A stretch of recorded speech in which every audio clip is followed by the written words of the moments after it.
I call to order this November 12th meeting of the North Allegheny School Board. Please rise and join me in the Pledge of Allegiance. I pledge allegiance to the flag of the United States of America and to the republic for which it stands, one nation, under God, indivisible, with liberty and justice for all.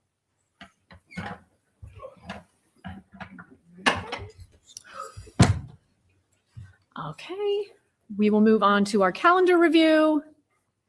Tonight, we had an executive session to discuss a security matter. We have our combined meeting this evening, including our preliminary budget presentation and our capital funding and facilities report.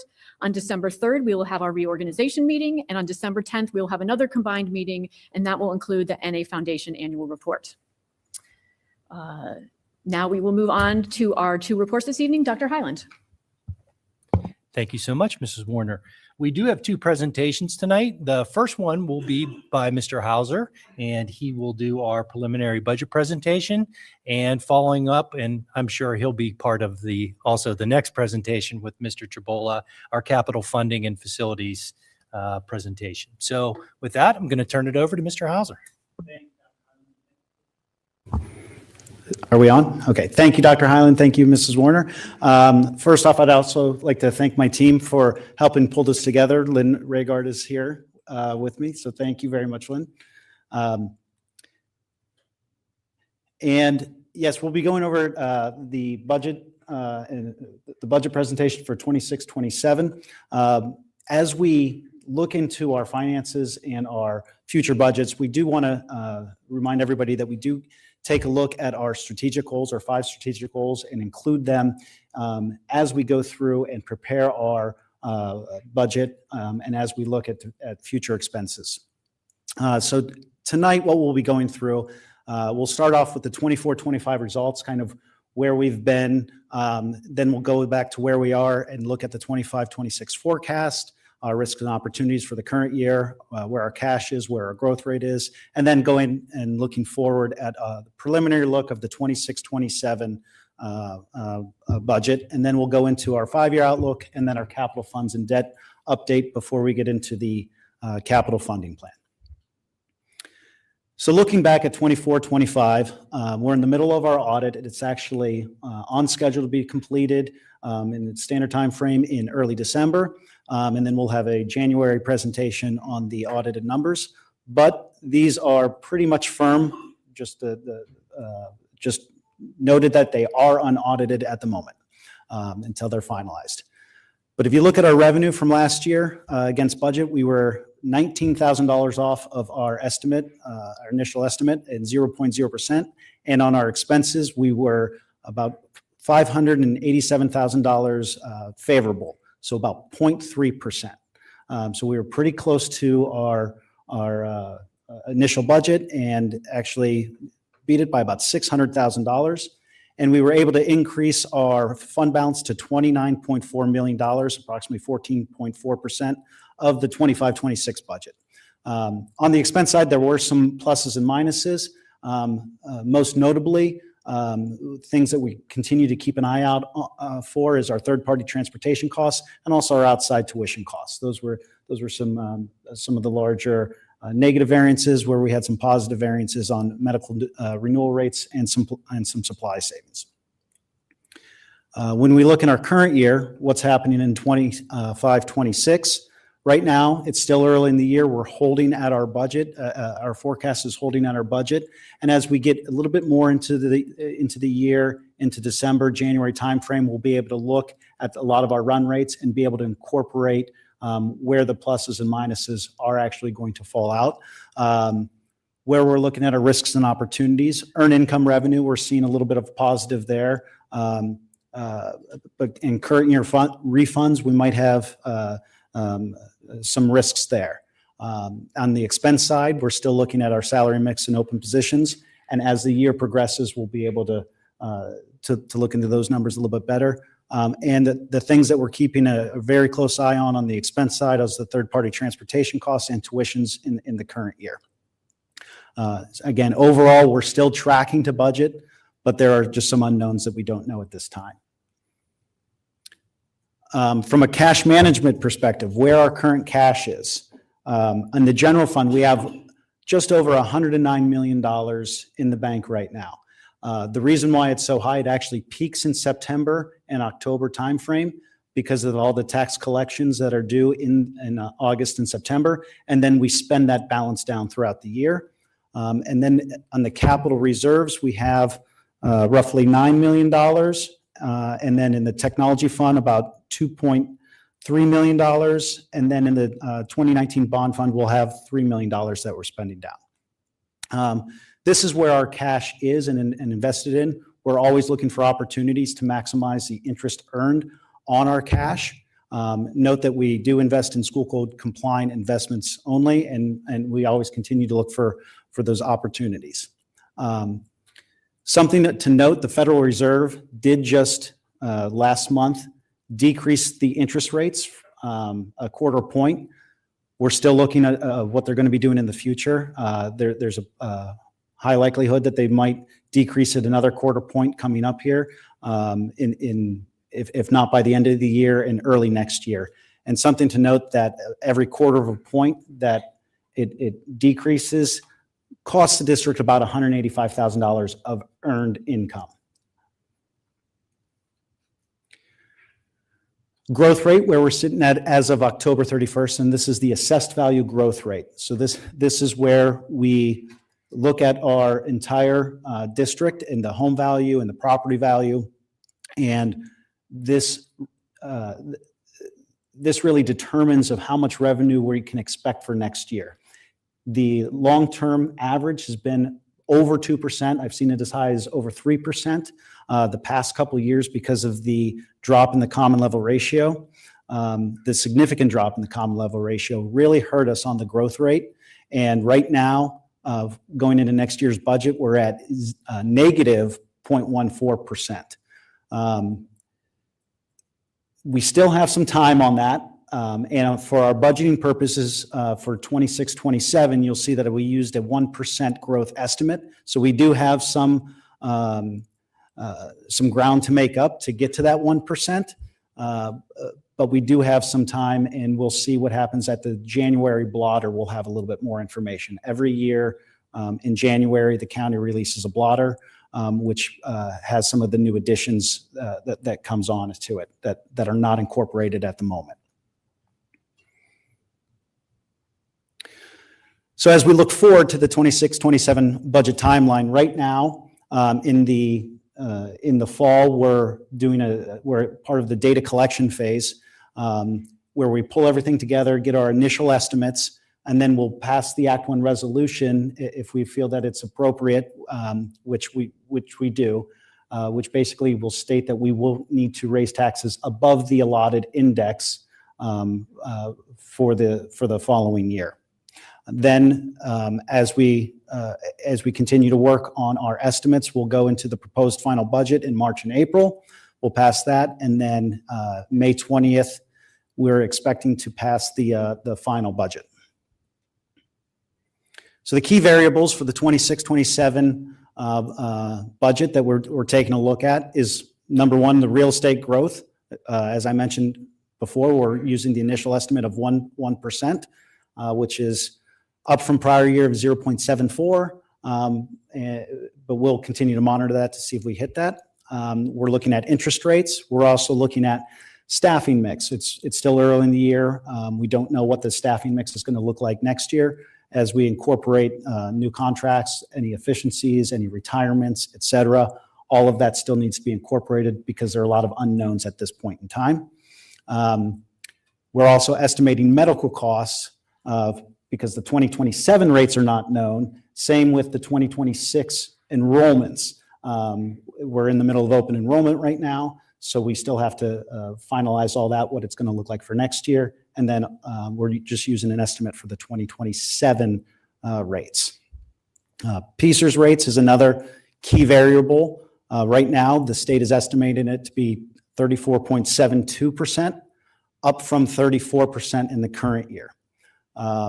That is, the PSERS rate is still expected to rise to 39% by 2035 before it starts to level out and maybe get some relief after that. And again, we're still prioritizing next year's expected expenses. Still performing some analysis on potential upcoming new debt. Just from a millage information standpoint, the index has been posted. It's at 3.5%. So the estimated index 26-27 millage rate would be 20.4309, an increase of 0.609 mils. The annual impact to that for every $100,000 is roughly $69 or $6 a month. The average home assessed value is approximately $254,000 in North Allegheny. So that it would equate to about $175 annually or about $15 a month. And the forecasted budget does include a millage rate equal to the index that we'll go through. And that's also equates to about $4.5 million of additional annual revenue. So looking at the numbers, on the revenue side for 26-27 with the assumed index millage adjustment, would be looking right around $211 million of revenue, and that's made up primarily of our local revenue of roughly $160 million. That's about a 4% increase from the prior year, about a 4.3% increase from the prior year, and primarily made up of that millage increase. State revenue is slightly up. That's basically our estimated state subsidies, our PSERS reimbursement. So when you have an increase in salaries, you also have an increase in the reimbursement, but it's only 50%. So it looks like additional revenue from the state side, but that's coupled with additional expenses. On the expense side, again, we're going up approximately $8 million to $212 million. And that's primarily all in the salaries and benefits. And that's incorporating the new contracts, estimated staffings, et cetera. We've also incorporated the 16% increase on the medical rates, and then an estimated increase for 27 as well. Then you'll also notice under the supplies, there's a large increase of $1.1 million. That's primarily related to a one-time textbook purchases of $1.3 million for the ELA subjects. And then a slight increase in the other services that's primarily related to the estimated tuition costs, the additional Beatty payment, et cetera. So that's bringing us down to an estimated loss of about $700,000 or about 0.3% of our budget. And with a $29 million, roughly $29 million fund balance, right now we're saying we don't think we're going to have to raise above the index and comfortable passing the Act 1 resolution. Looking out 5 years, assuming this millage increase and no additional debt at the moment, again, you'll see the expenses start outpacing our revenue over a 5-year period, but still at the end of 5 years, it looks like we still would end up with a fund balance. So that's primarily what we're looking at here. And you'll notice the risks and opportunities are very similar to the ones that I have stated in the previous slides. And again, just to kind of blow up that graph, you'll see the green line is our revenues trending upward, but our red line of the expenses just outpacing it a little bit over the next 5 year. And again, that's with no additional debt and a millage increase in the current year.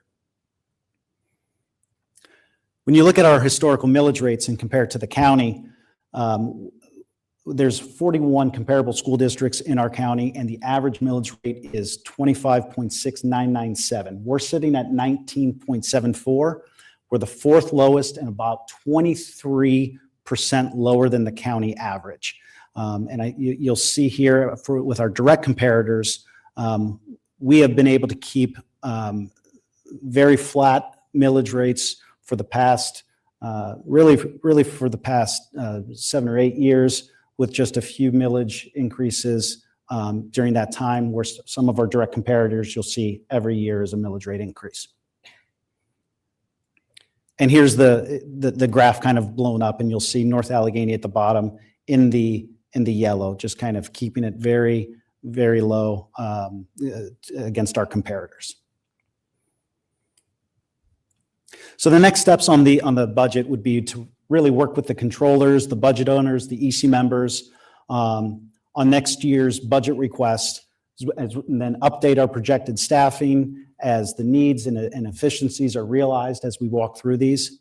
Pass the Act 1 resolution tonight that we would not raise taxes greater than the index. Update the preliminary budget to the borough's final budget, and then just continue to assess and plan for mid and long-term district goals, which leads us into, kind of the next phase of this, which is the capital funds available. And before we get into the capital budget, just wanted to hit on what our cash looks like from the capital funds available. As I mentioned in the previous slide, we have about $9 million in our capital reserve balance. We do have some of that set aside for future debt and construction. We also have some of that set aside for future bus purchases. So with that, we have about $3.5 million kind of unencumbered right now, which we could utilize for unexpected projects, additional buses, or put towards the future debt as well.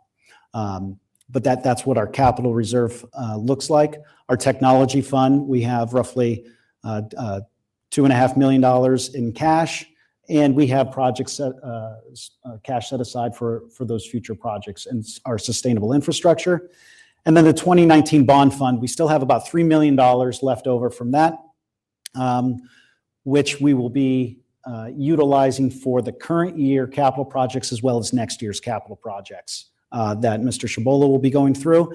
And once those funds run out, we definitely will need some additional cash for our future projects, which would be future bond issuances that we went over potential scenarios back in September. And again, you can see our current debt structure, the way it looks, and you'll see the large drop in our debt schedule starting to occur in 26, 27, going into 27, 28, et cetera, and continue to fall off. This is just for information only, our credit rating history. We've been at AA stable for about the past 15 years or so. We've been able to increase our fund balance and kind of maintain a stable percentage in that sweet spot of 12 to 15%. And you can see it's expected the fund balance to remain relatively constant, but with the fund balance remaining constant and budget going up, you'll see the percentage start to tick down a little bit. And again, as I mentioned, there's some potential future debt issuance on the horizon. What was shared in October, back in September, spring of 2026, we're thinking about some seed funding for the initial phases of the elementary, NASH and NAI projects. And then in the spring of 2027, hit a second issuance for the primary work to be done at the elementaries.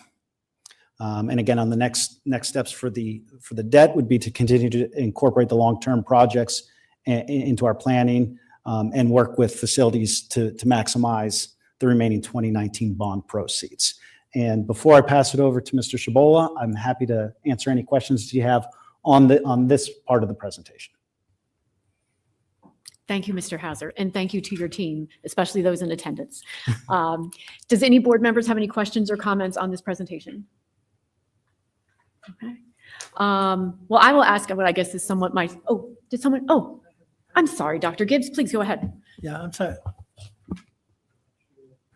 There we go. Okay. So just a quick question. So I understand what you said with respect to the potential millage rate increase based on the projected deficit that we would look at, which would right now it looks like a little under $1 million. Mm-hmm. So then we wouldn't necessarily have to raise 3.5 points, right? That's the index. That's the maximum. Well, that includes, so that $1 million deficit includes a 3.5% increase already. I see. So even with the 3.5%, we would be recognizing roughly a $700,000 deficit. Got it. Thank you. Yep.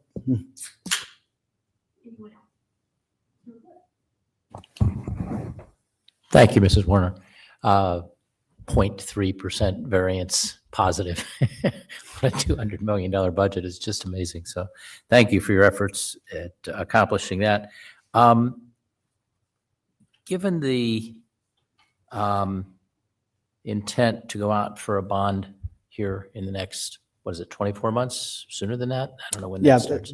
potentially sooner than that. Yeah. So we're looking at a potential seed funding for the initial phases, probably right around the amount of $10 million. Okay. That's what was, and that is not included in here. Okay, yeah, and what I'm curious about is how the rating is impacted if the taxes, if we have a $700,000 deficit with the tax increase and we don't increase the taxes next year, how do the bond issue rating, how is that impacted as we are critically Yeah. in need to keep that at AA stable or better? Correct. So trying to keep the AA stable with a tax increase and the $700,000, we have some areas where we would be able to explain that would be okay because of the one-time $1.3 million textbook purchase, et cetera, on why we're digging a little bit into the fund balance. And I would be pretty confident that would be okay. Without a tax increase and having that be closer to a $5 million deficit, because the tax increase represents roughly $4.5 million. So it'd be closer to a $5.2 million deficit. That would, the rating agencies, when they look at the long-term planning, would see a hole. I can't exactly say if they would raise it or keep us where we're at or drop us. It would make it more challenging to keep the AA stable. With that thought in mind, too, then on your 5-year plan, if there is a need next year, I know in the past on some of the planning, we've said, okay, let's try and get by 30 years maybe without an increase. Does it make sense to plug an increase in there in your 5-year plan? Does that impact the thinking of the rating agency as they look at that we're thinking as a group of what may need to be done down the road?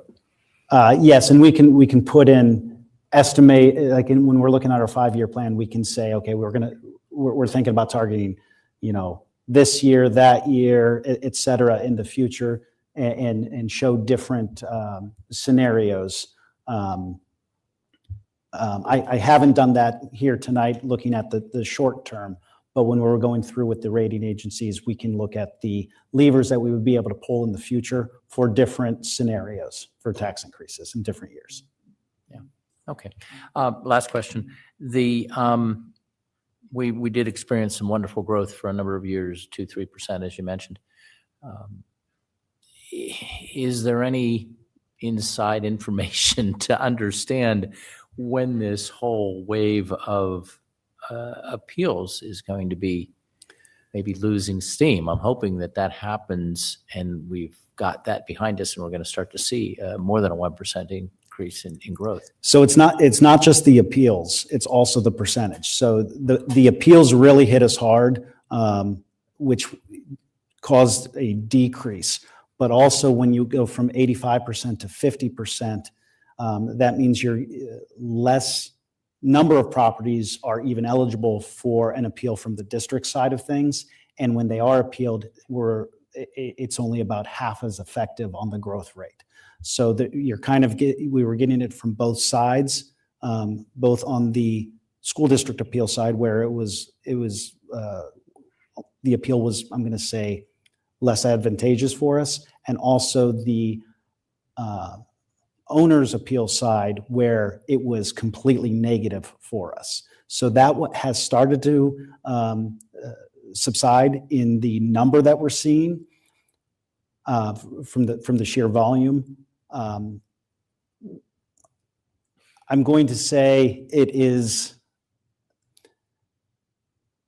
we've hopefully passed the peak of it.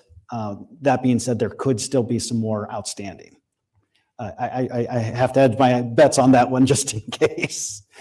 And honestly, I apologize. I didn't run the numbers on the 5-year plan, but do you predict a little bit of an uptick there on the income or on the growth in those? Yeah, so we do know that there still is some development happening out in Marshall, and there still is some growth to be had. So I do move it from 1% back up to 2%, trying to get back to our historical average, because we know that growth is out there. It's just a matter of when it comes online and what's the timing of it. And if it does stop on the homeowner appeal side and the growth comes in, it could get back up to 1.5% to over 2%. The timing of that, I don't know when. And the timing of any county reassessments would impact that as well. Okay, thank you. Yep.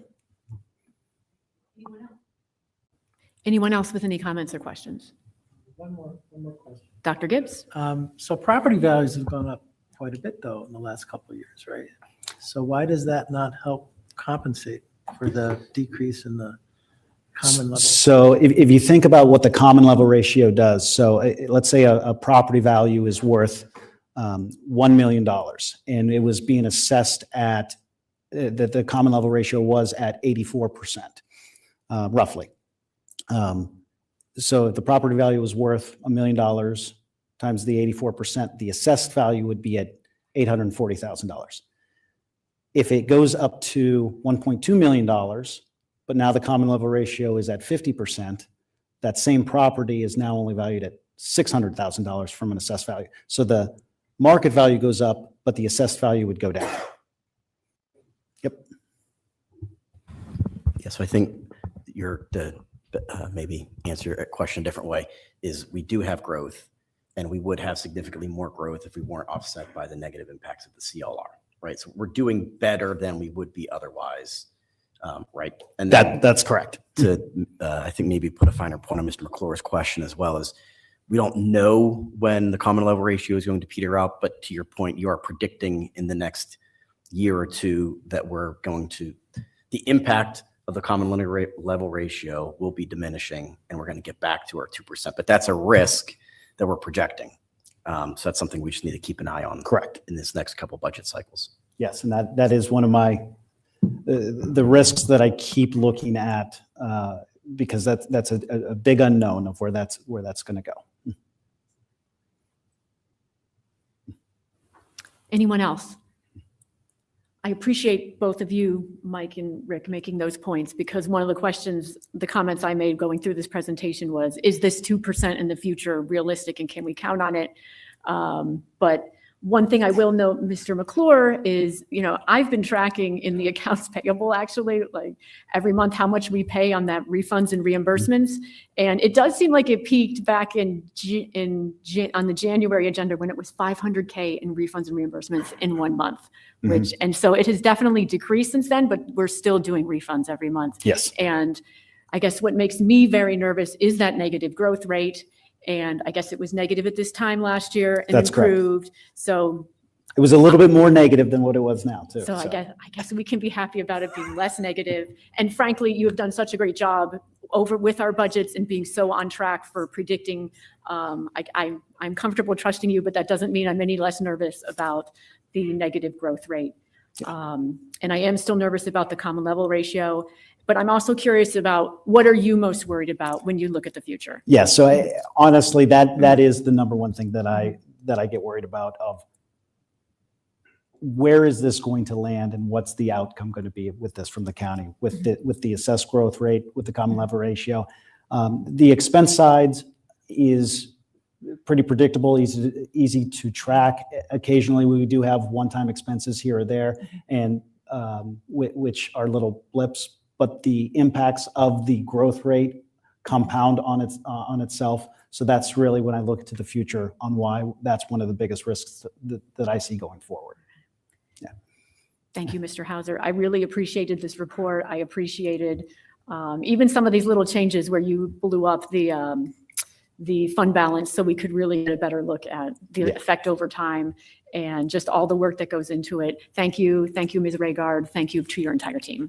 Thank you very much. And with that, I'll pass it over to Mr. Shabola to go through some of the capital funding for next year. Thank you, Mr. Hauser. Good evening, everybody. Is mine right after this, or do we? All right. Take a minute for this to load up. All right, we'll review the capital funding plan that we have proposed for the primary projects we'll be doing for 26-27 school year. We're aligning a lot of our projects with Goal 4 from the Strategic and Comprehensive Plan, especially the KPI 4.2 that is in this goal. It's for ensuring we complete an elevated amount of capital projects to keep up with maintaining our buildings. So in the presentation here, we'll do a quick review of where we're at with the building renovations. We'll review all the completed projects that we did last year. We'll have a review of the proposed primary projects we're going to be doing up for the upcoming year, and then a quick summary of what we spent on past year's projects. So building renovation, back in September, we completed the concept and schematic phase of the renovations for Hozak, Ingomar, Peebles, and Nash. Intermediate high school, with us looking at option 5, which is a new building in the back, that will be putting us back to the concept and schematic phase of that, but we've allotted for a longer timeline before we go out to construction to allow that. And then most recently, since our September 10th renovation update that we had RFP, or request for proposals, out for architect and engineer, construction manager, and Guaranteed Energy Savings Act, or those GISA companies. So we actually have representatives from each company here tonight. Thomas Whippenbach from Schrader Group, Josh Grant from McClure, and Mike Arnold from SiteLogic. So we're hopefully in the voting meeting, we'll be approving them tonight. So next steps in the process is we'll be getting back into the design process with the firms here in December. The McClure company, which is in no relation to Mr. McClure, will be doing an investment grade audit, looking through the 3 elementary schools in Nash, seeing where they can, projects that they'd be able to do. And they'll be reporting back to us, and we'll be deciding if we want to go that route or not in January. We'll be working to keep within our estimated budgets that we proposed back in September. And then fall of 26 for the 3 elementary schools and the senior high school will be going out to bid for construction of that to start construction spring of 27 with the goal of completing them fall of 2028. For NAI, we'll be going through the entire process of concept, schematic, and then design phases between now and fall of 27, where we'll go out to bid for construction there. Construction will start spring of 28 and looking to have that completed fall of 2030. And these are still all estimated numbers or estimated dates of completion and start of all these different phases. But since we proposed that timeline back in January, we're still holding pretty true. We had on the timeline that we would be approving the architects and stuff in November. Here we are in November approving it. Moving on to the capital projects. We completed 22 of our 25 projects that we had slated for last year. So part of the KPI 4.2, we completed 88% of our projects. 3 of them we did not do is Bradford Woods HVAC in the office, because it ended up, the scope kind of changed a little bit and would have required us to replace the rooftop unit. It's only 9 years old, and I couldn't justify doing that. The sidewalk going up the hill to Carson Middle School, we paused that to include that in the NAI renovation. And then at Peebles, there was the fence behind the playground. Once we started digging into the renovation, the concept and schematic there with putting in a new playground stuff, we were worried that the fence would move, so we paused that as well. So moving on, we did complete Ingomar Elementary School, replaced the drinking fountain. At Peebles Elementary School, we did replaced all the univents in the classrooms. So here's pictures of the elementary drinking fountain that was replaced in the kindergarten first grade wing, and then new univents that were put into Peebles Elementary School over the summer. Carson Middle School, we completed phase 2 of the energy management controls. We replaced 9 of the PTACs. PTACs is the small HVAC units in each office of the administration offices. We replaced them in-house. That was something we didn't have to do contracting out. So appreciate the maintenance staff being able to do that in-house. Central Administration Boardroom right here, fully renovated, new sound system AV, and then we installed clocks, part of the PA and emergency notification system throughout the entire building here. And Marshall Elementary and Middle School upgraded the interior lighting controls. So want to include pictures because lots of times we hear all this stuff going on and stuff that's behind the walls or whatnot, what's operating our buildings. So here's a picture on the left of the building automation controls for the building, for the HVAC, and on the right, thermostats are in all the rooms. These are the PTAC units, the package terminal air conditioning unit is what the abbreviation's for. It's still the old exterior shell, but the internal parts is entirely new. And then here's a picture of the different clocks that new paging system we installed. And we're standardizing that across the school district. And here's the end lighting controls. It's automated lighting control system. We had to upgrade the software for that. So when we had to replace switches and other sensors, the newer ones weren't compatible with the old software, so we had to upgrade it. And here's the boardroom. Moving on to Ingomar Middle School, 3 projects there as we repointed the brick and waterproofed, replaced the controls for the boilers, and the fire alarm main panel was replaced. Here's a quick picture of the waterproofing and repointing that was done. We had some water that would leak into the buildings during rains during various times, and this helped solve that issue. Boilers are old, but they're still great, run great, just the controls need upgraded, so those were upgraded. And then you can see a quick picture of the main fire alarm control panel that needed replaced. District-wide beautification, Mr. Madrig and the grounds department's done a great job improving the appearance of our grounds. So that, some of that was to help with the new fertilization machine and 3 new lawnmowers. So here you can see fertilization machine on the left and the 3 lawnmowers on the right that were approved. And then here's 3 of the 5 buildings that they worked on with improving the appearance on them. It's been a great upgrade. Heard a lot of comments and compliments on it, and they've been shared with the team that's been involved. Senior high school completed projects. The recoating and striping of the track that was scheduled for this past summer, with the monsoons and heavy rains that we had kind of delayed that. So that is scheduled to be happening this summer.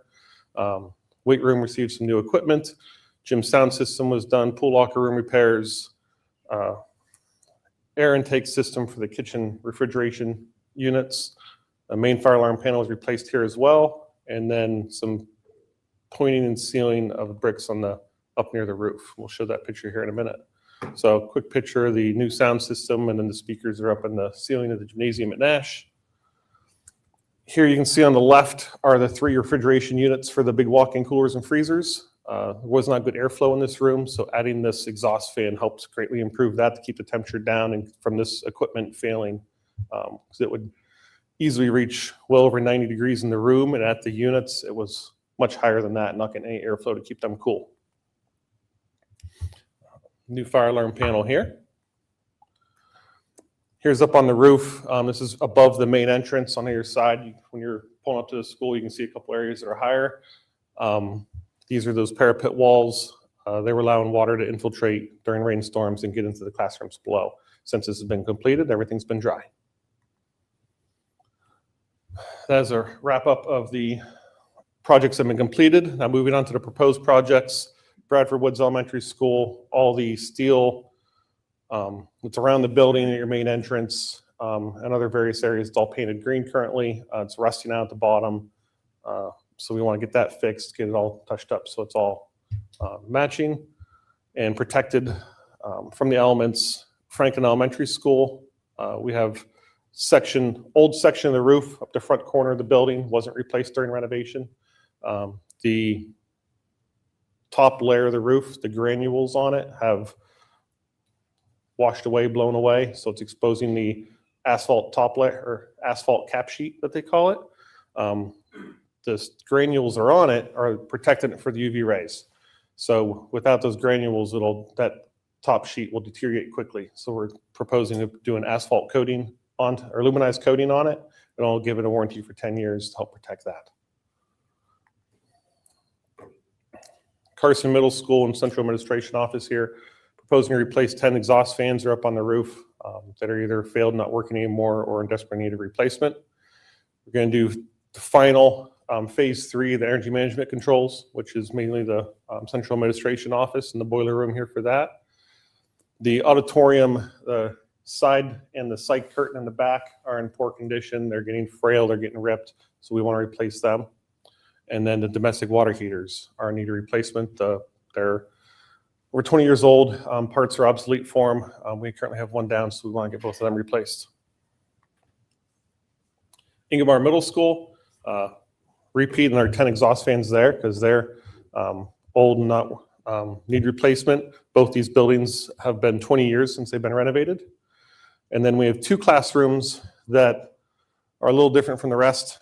The HVAC units in the room have independent air conditioning system to it, and they've both failed and have not been working for a few years now.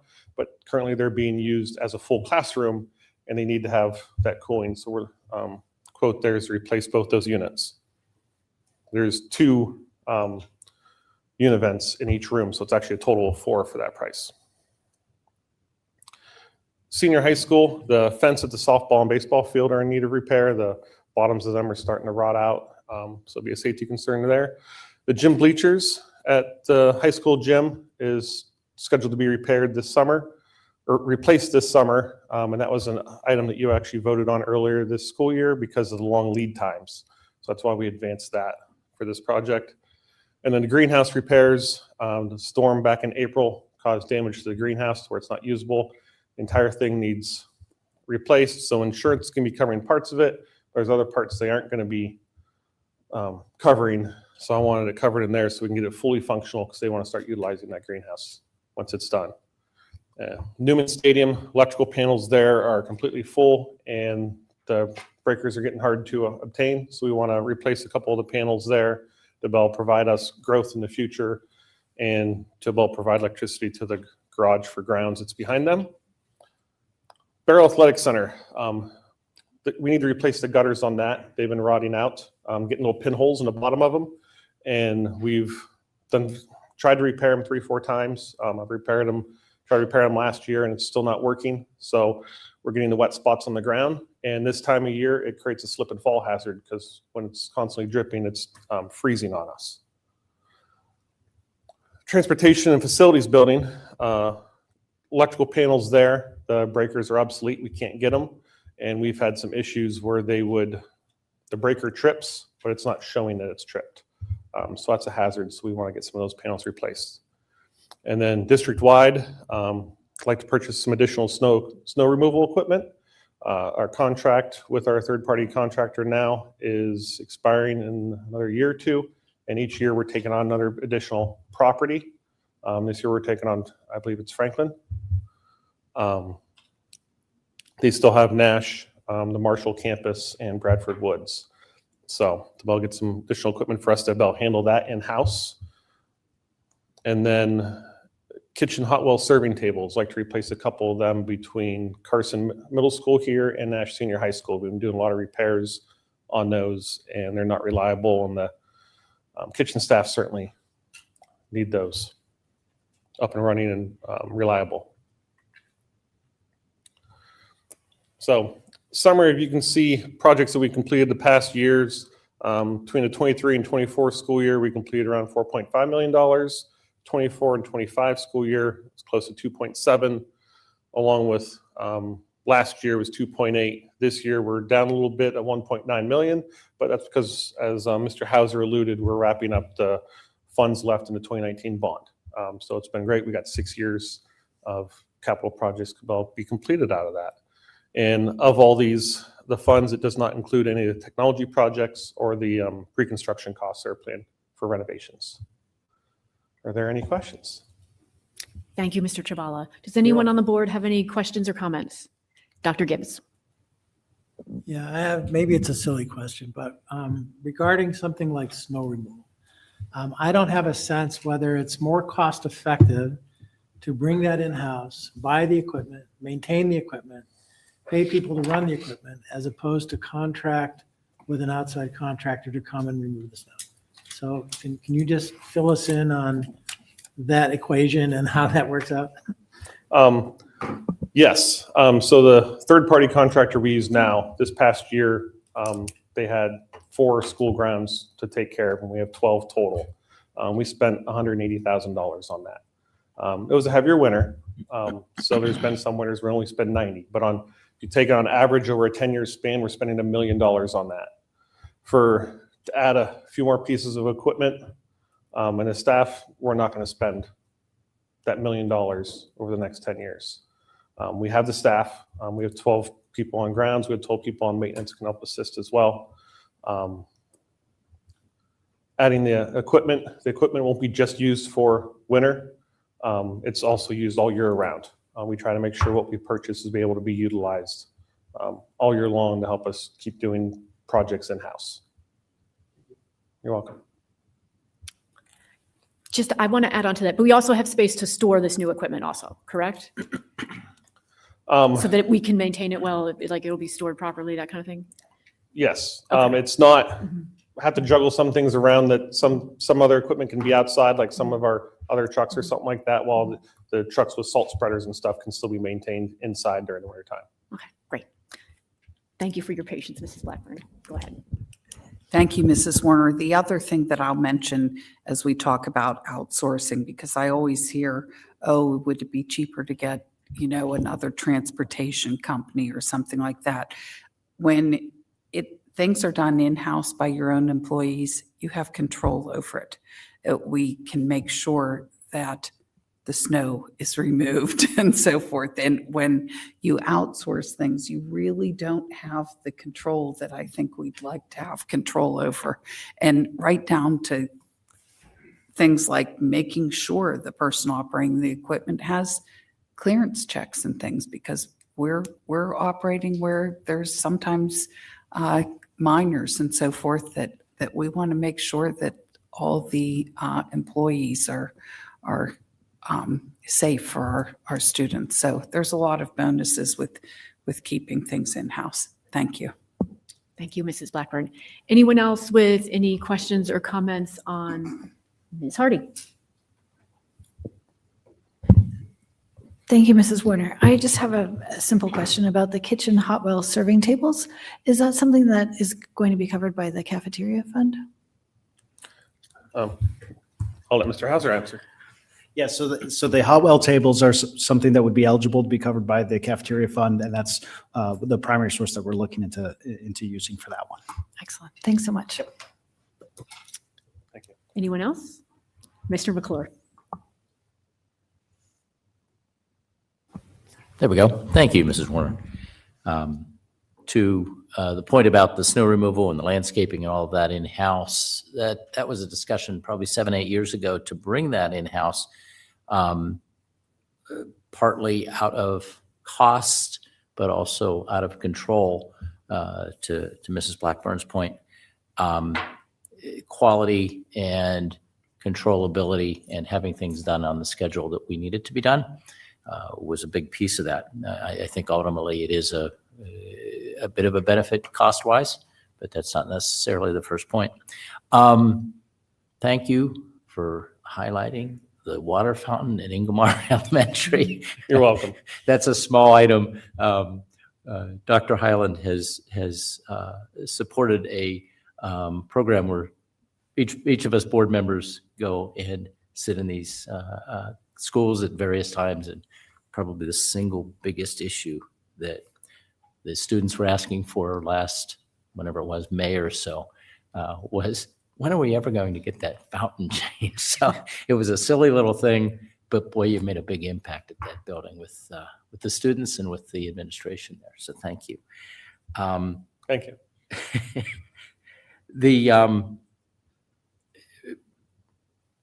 So much of this report, I've said this pretty much every year when this report is done, that's my favorite report, largely because of the appendix. And it has all this wonderful detail on each of the buildings and the size and some of the work that's happened. So this has been a keeper for me. I've got 10 years of them, and it's been a good report. So anyway, and there's so much detail in here, and appreciate that each of these points are likely to be voting items. This is not something that is, this is what it's going to be. We're not voting on this tonight for the public's edification, that each of these projects is proposed, the bidding and so forth. So at that point, I won't be on the board anymore for a lot of that. So might become Mr. Harrison's wingman for holding you guys responsible.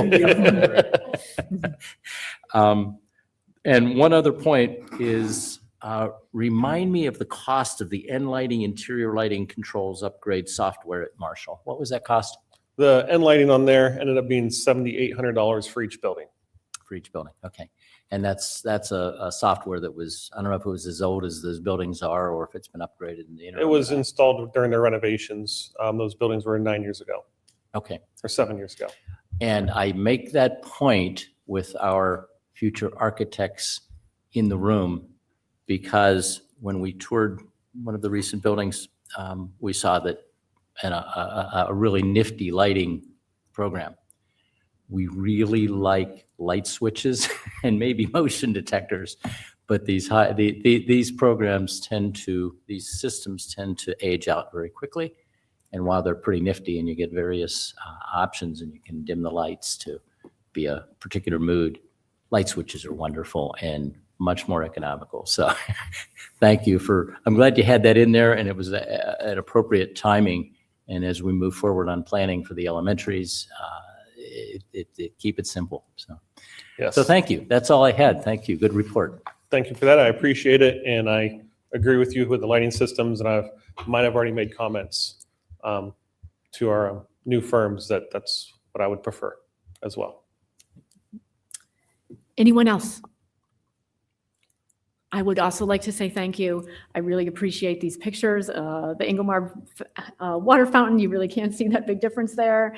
And so I will look forward to seeing the pictures next year of these items that are the proposed projects that were at the end of the report. So thank you again, Mr. Chabala. Thank you very much.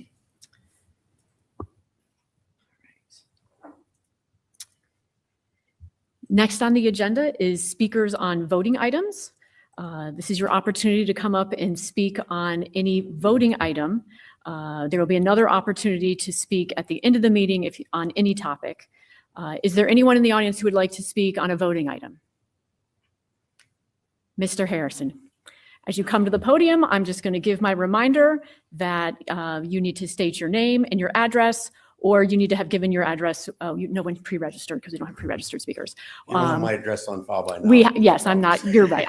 I can make an exception. We know your address, and this is not an opportunity for a back and forth discussion, but you are allowed to speak for up to 2 minutes. Good evening. John Harrison, McCandless.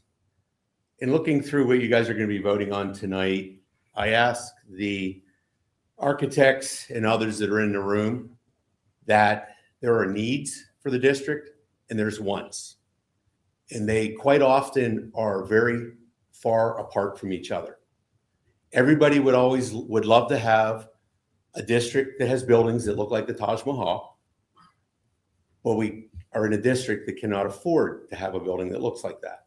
So when we're doing things, we should think about how we go about planning for those. And seeing some of the maintenance that's been done on buildings over the past years, putting things in that are going to last 20 years, 30 years, instead of putting things in that 5 years from now, we're now out making them as part of our preventative maintenance within the district. So putting stucco on buildings that you have to maintain is not a surface you would want to pick. But if you picked something that was brick or something like it was a masonry surface that is made for that lasts 50 years. We're sitting in a building right now that was built in whatever year it was. It's got a brick outside and it's still standing and still looks good. Now there is the occasional maintenance you have to do on that.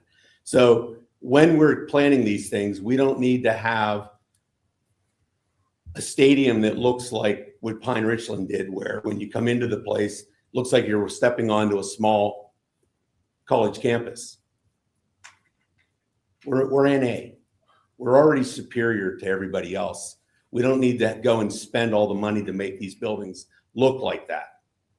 Put the money into where it's going to be beneficial to the students and to the teachers that are within those buildings. Thank you.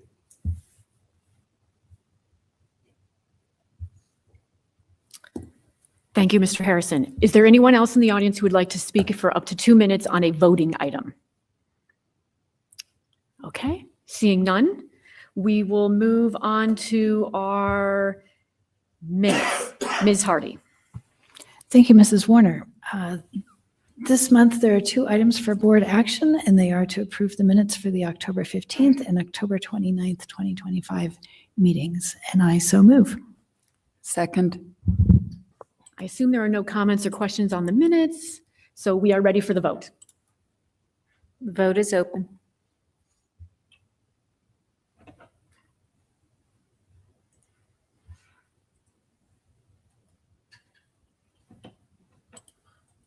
The vote is closed and they pass unanimously. Next, we have our student activities report, Ms. Pagnato and Ms. Jen. Thank you, Mrs. Warner. In October, the Quiz Bowl team had an exciting and successful month of competition. The team appeared on KD Quiz on CBS and won their episode, earning the opportunity to continue competing throughout the season. They also participated in the Saga City XX Quiz Bowl tournament at the University of Pittsburgh, where they placed 3rd out of 16 local teams and qualified for the national tournament. With the weather getting cold, the NASD Ski and Snowboard Club began collecting registrations for the upcoming season and opened its online pop-up store for members and supporters to purchase club merchandise. They are preparing for their popular Friday evening trips, which will begin in January. In November, the club plans to hold another meeting to provide updates, answer questions, and continue organizing for the winter season following their successful October interest meeting.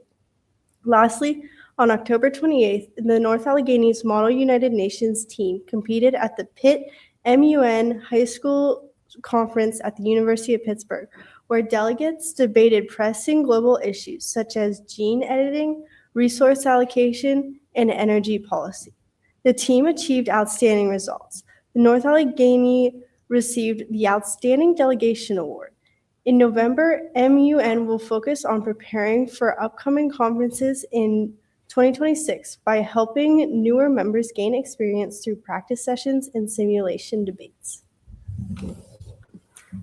Thank you, Mrs. Warner. Student Council had their first all-council meeting in October, where they went over basic club information, got to know each other, and explained upcoming events. On October 31st, they held their second staff appreciation event, delivering warm cider and donuts to NAI's hardworking teachers. Additionally, they also ran a very successful Halloween Spirit Week, featuring fun themes such as Y2K Tuesday, Pink Out, and Twin or Treat. Student Council is currently in the midst of their annual canned food drive, which benefits the North Hills Food Bank and supports local families in need. The drive began on Friday, November 7th and will run through Thursday, November 13th. This year's goal is to collect 5,000 cans, and NAI is already well on its way.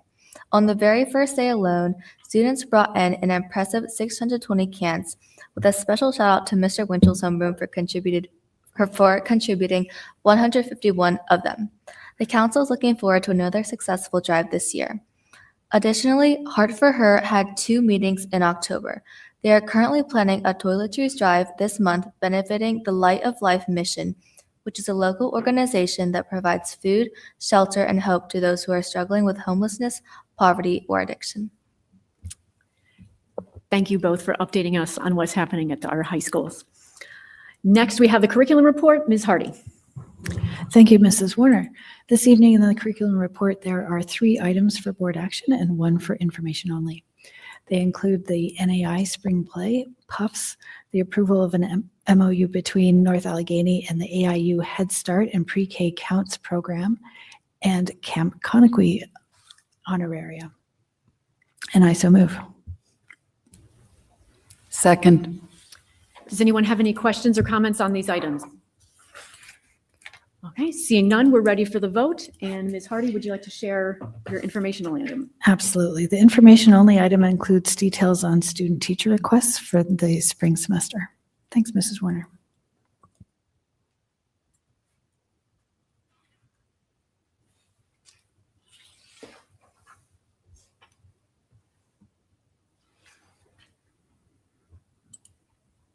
The vote has closed and all items did pass unanimously. Okay, next we have the finance report. Mr. Weniger. Thank you. This evening, we have 5 items for board action. They are the student expenditures for September 2025, the accounts payable list, the collateral securities report, the Act 1 index resolution, and the budget transfers. And I so move.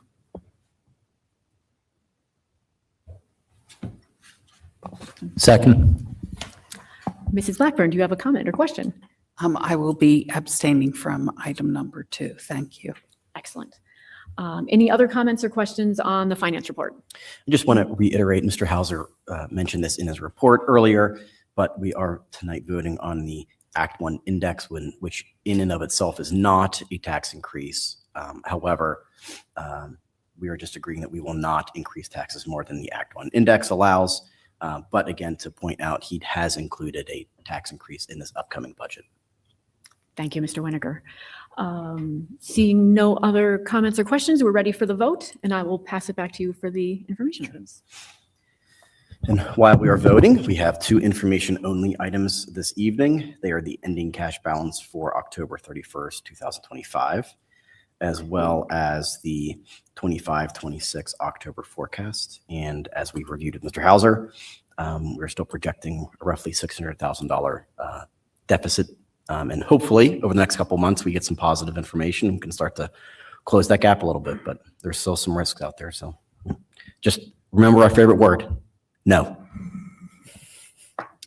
The vote did close and pass unanimously with Mrs. Blackburn abstaining from just item number 2. Okay, moving on to human resources, Ms. Britton Dozier.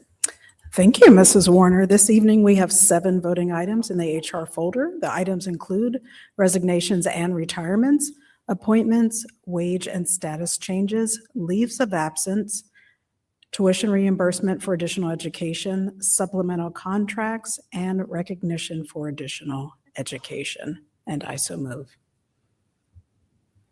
Second. Any comments or questions on these items? Yes, one comment, please. I'd like to acknowledge the retirement of Dr. Matt Heckman, principal of Hosek Elementary School, who has served our district for 12 years. Thank you, Dr. Heckman, for your dedication to our district, and we wish you the very best. Anyone else? Okay, we are ready for the vote. The vote is open.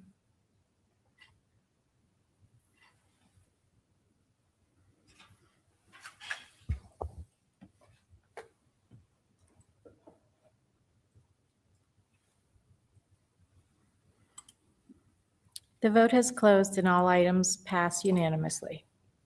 All right, property and supplies report, Mr. McClure. Thank you, Mrs. Warner.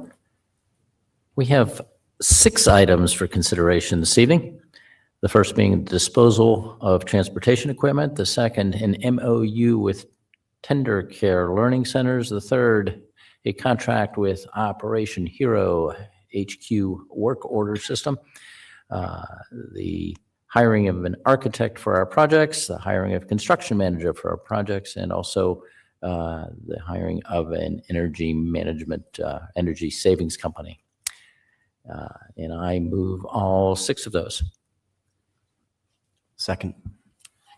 Comments, Mr. McClure? Yes, thank you, thank you. First item, disposal, just an old bus and an old truck to get rid of, sold or junked.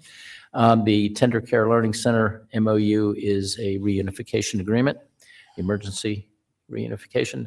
The third item is an work order system that'll be an upgrade from our current system that has capabilities that Mr. Chabala has explained is, I think, going to make our tracking and our work order process much better.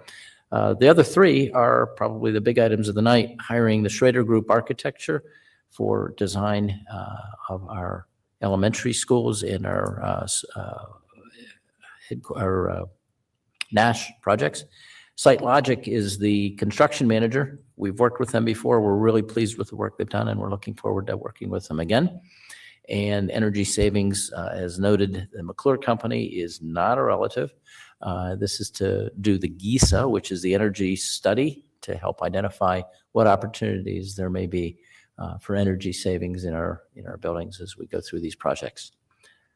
That's it. Does anyone else have questions or comments on the property and supplies report? Okay, we are ready for the vote.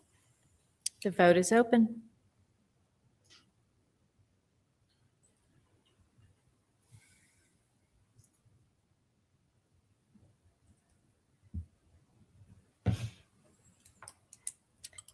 The vote has closed and all items passed unanimously. Student Services Report, Dr. Gibbs. Thank you, Mrs. Warner. So there are 3 items for board action in the Student Services Report and 1 information-only item.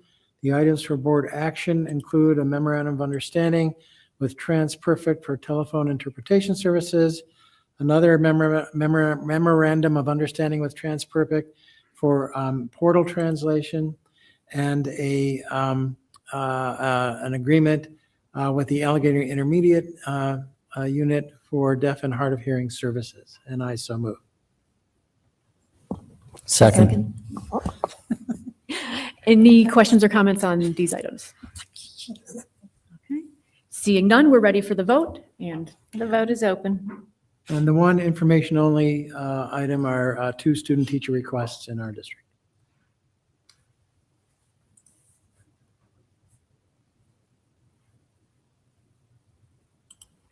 The vote has closed and all passed unanimously. Dr. Highland, Superintendent's Report. Thank you, Mrs. Warner. I have 14 items for approval by the board tonight. First is professional seminars and professional development. Number 2 is the 26-27 school calendar. Number 3 is a NAF Memorandum of Understanding. Number 4 is the NA Foundation Grant Awards. And number 5 through 14 are policy second read. Policy 108, Policy 126, excuse me, I should say what they are. Policy 108, adoption of textbooks. Policy 126, class size. Policy 137.3, participation in career and technical education programs by home education students. Number 8, Policy 138, language instruction, educational programs for English learners. Policy 146, student services.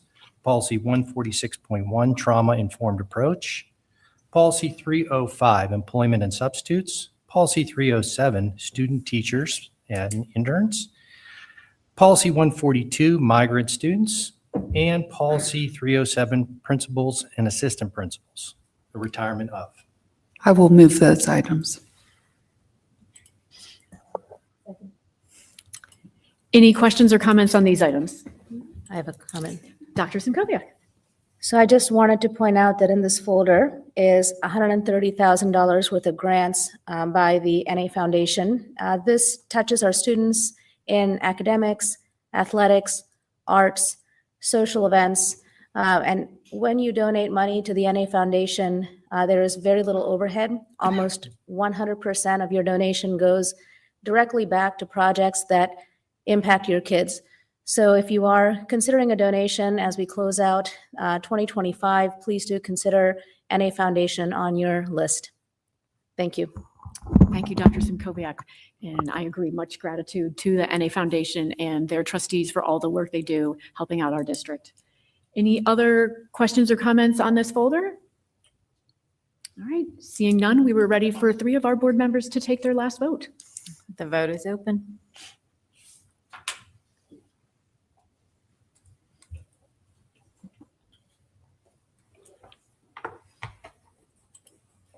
The vote has closed and all items have passed unanimously. Next, we have special reports by the board. Our solicitor will provide an electronic report. And so then we will move on to Dr. Simkowiak with the Citizens Advisory Committee and North Allegheny Foundation reports. Thank you, Mrs. Warner. The Citizens Advisory Committee will be holding a meeting on Monday, November 19th, 17th. And I hope many of our community members can attend that meeting. As I mentioned, the North Allegheny Foundation continues to do great work. Please consider attending their winter and spring events, which include the alumni dinner as well as the Taste of NA event in May. And I am very proud that my last vote as a North Allegheny School Board member was to support the great work done by the North Allegheny Foundation. Thank you. Mrs. Blackburn, the A.W. Beatty Career Center report. Thank you, Mrs. Warner. We did not have a meeting, but I do have a small report of our Students of the Month for September and October at the A.W. Beatty Career Center. In advertising design, we had Maddox Knackles, automotive collision technology, Eric Dean, carpentry and building construction was Jackson DePippa, cosmetology, Anna Deducius, early childhood education, Devin Eubinger and Keely Tui, emergency response technology, Paige Wetzel and Sydney Shifkins, HVAC, Raymond Stewart, network engineering and cybersecurity was Antonio Viverito, robotics engineering technology, Beckett Smith, surgical sciences technology, Evangeline Hertzker, smartest, Alexander Gartner and Sarah Patterson. And then in the Challenge Program Awards from the A.W. Beatty Career Center, NA was shining bright there also for academic excellence in surgical sciences technology. We have Evangeline Hertzer again, and attendance in robotics, Troy Tobiah, and academic improvement, early childhood education was Keely Tui again. We will have a meeting next week, but that concludes my report on the A.W. Beatty Career Center. Thank you, Mrs. Blackburn, and congratulations to all those students. The legislative report, Dr. Shaw. Thank you, Mrs. Warner. The State House and Senate passed a roughly $50 billion plan, which was signed by the governor this afternoon. So this is anticipated to send billions of funding to both public schools as well as social services, and it's broken a budget impasse that has lasted well over 100 days. So, yay. Thank you, Dr. Shaw. Now we will move on to speakers on non-voting items. We did not have any pre-registered speakers. Is there anyone in the audience who would like to speak for up to 2 minutes on any topic? Mr. Harrison.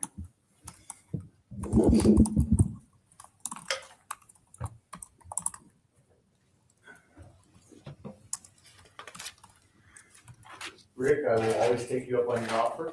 There's always a seat in the back to keep everybody that's in the front in line. It's been a pleasure working with you over the last 10, 12 years. You will be missed.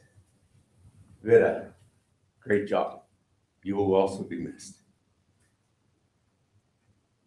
That's all I have. Thanks, guys.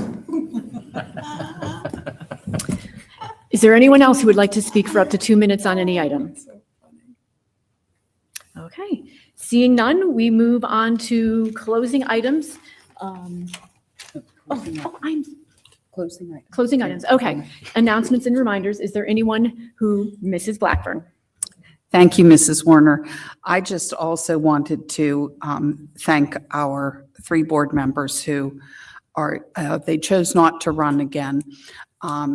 But one thing I think a lot of the public doesn't realize is that in 2 states in this fabulous country, 2 states do not pay school board members, and Pennsylvania is one of those 2 states.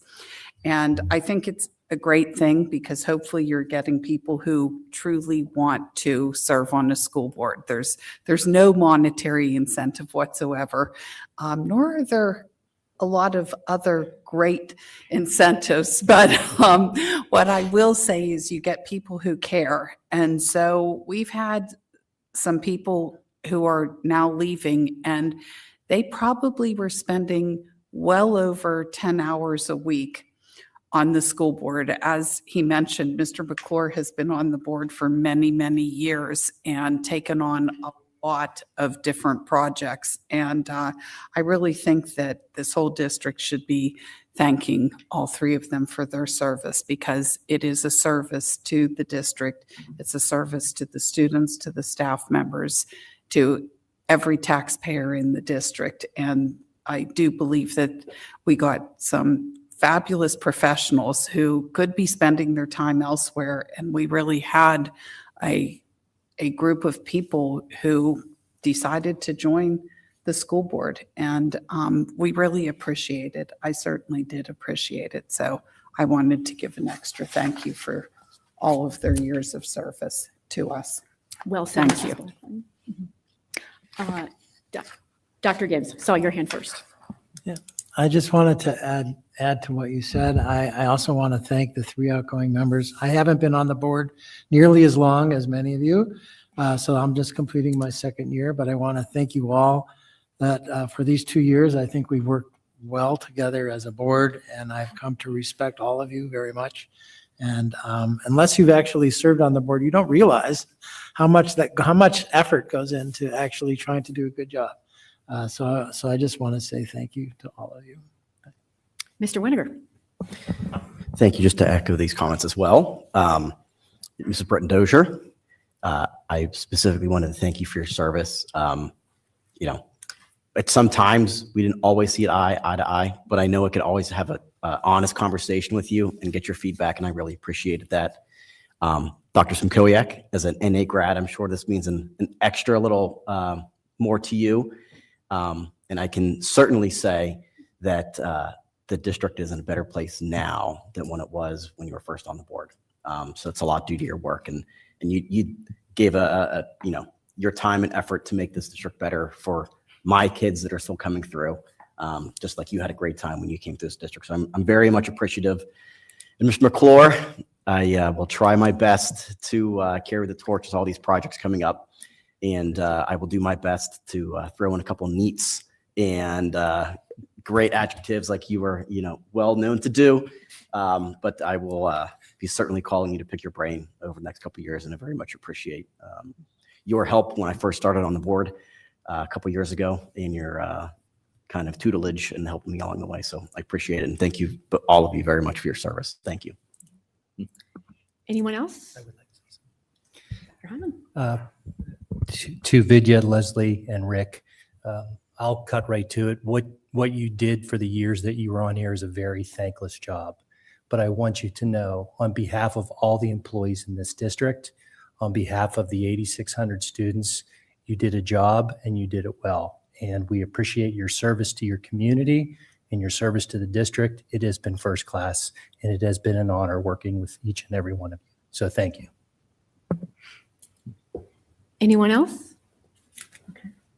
Mr. McClure? I'll make a couple of quick comments if you don't mind, but and just thank you for everybody's kind wishes.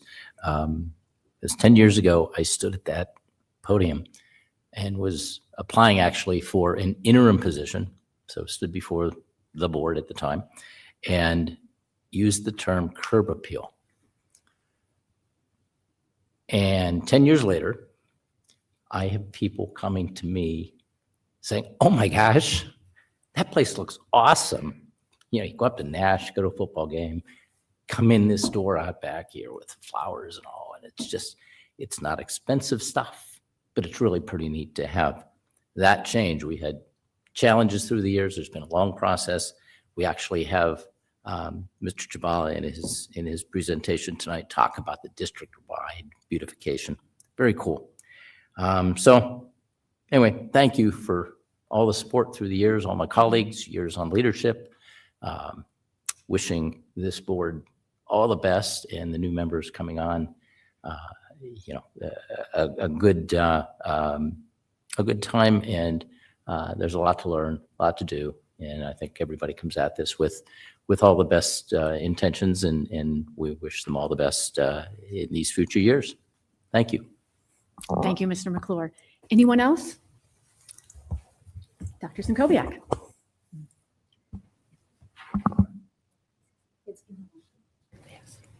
It's getting late, so I will keep this brief. I have thoroughly enjoyed being on the board this past 4 years. I can't say that I had any intention of running for elected office. I thought I was signing up to volunteer, as I had signed up to volunteer for so many other things, and suddenly I was being asked to fill out a campaign finance statement, and I had no idea. But it really has been a fantastic experience. I've said it before, I'll say it again.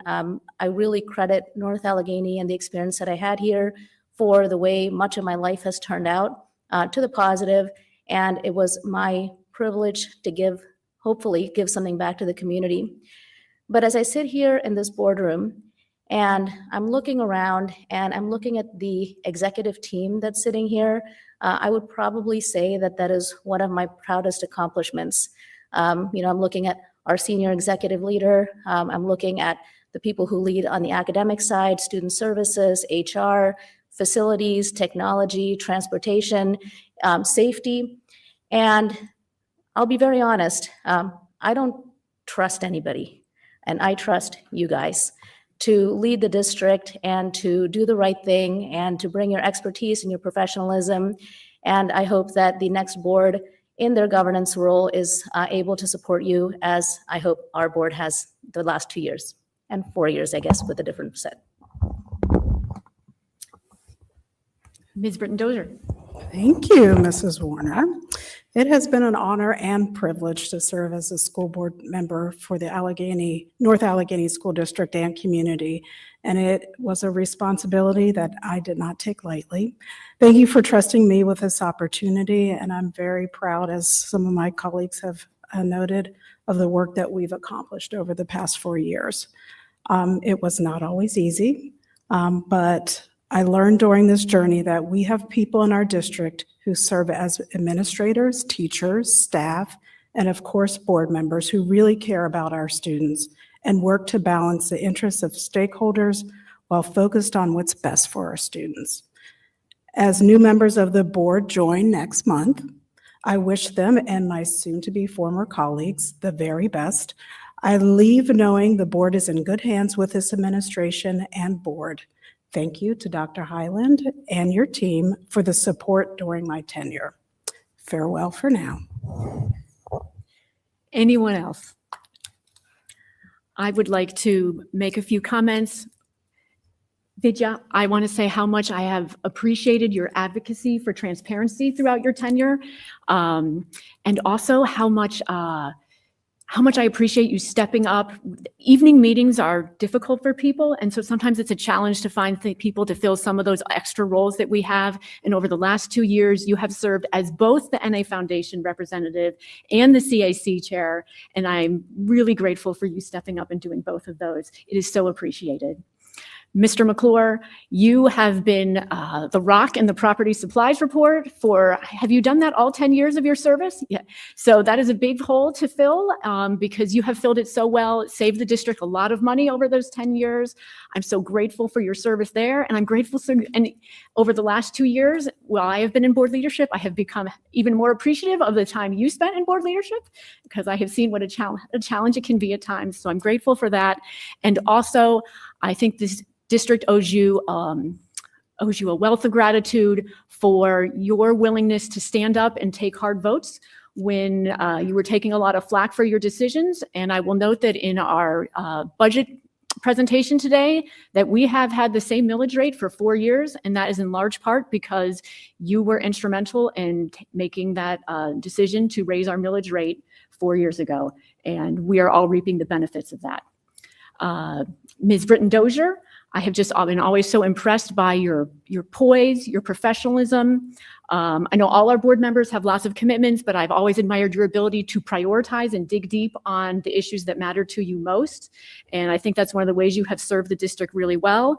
I've also admired your calm, and I'm incredibly jealous of your ability to think on your feet. And I wish I could emulate that more. And I'm really grateful to all three of you. And I'm also grateful to all your families, including those of you in the audience tonight. Serving on the board is a large time commitment. It's a sacrifice, and it's also a sacrifice for our families. And so thank you to your families and to you. And I hope you very much enjoy your retirements. And I assume we have no more comments or announcements. And so this meeting is adjourned.